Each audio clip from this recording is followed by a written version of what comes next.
Passionné, le docteur André Marcoux est de cette catégorie de gens. Son décès à l'âge de 76 ans laisse dans le deuil bien sûr ses proches, mais aussi un nombre important d'étudiants et d'ex-collègues. Il a notamment fondé le service de maladies infectieuses du CHUS en 1970. Des médecins se rappellent de leur mentor. Je me rappelle encore de comment il m'avait impressionné, en fait. Puis, donc, c'est lui qui m'a transmis la passion de l'infectiologie alors que j'avais aucune idée de ce que je voulais faire.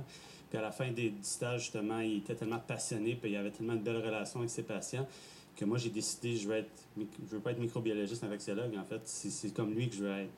Docteur Marcoux était un monument comme médecin. Il avait une connaissance de sa spécialité phénoménale.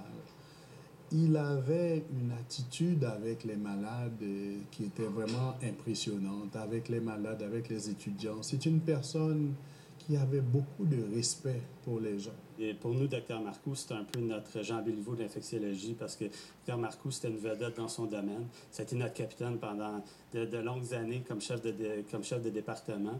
Puis c'est quelqu'un qui avait une prestance, puis pour lequel je n'ai jamais entendu personne dire quelque chose de négatif. Et il était tellement mordu par la chose qu'il faisait des réunions à 7 heures du matin.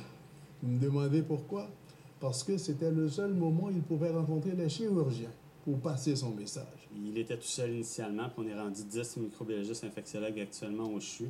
Il a développé le programme justement de résidence pour aider aux étudiants à devenir des microbiologistes infectiologues. Puis actuellement, si on regarde son héritage, bien, il y a de 20 à 30 microbiologistes infectiologues qui sont passés par Sherbrooke, qui ont été formés à Sherbrooke, puis qui travaillent maintenant à travers le Québec. Donc non seulement il a été un pionnier, mais je pense qu'il laisse un héritage exceptionnel en microbiologie infectiologie.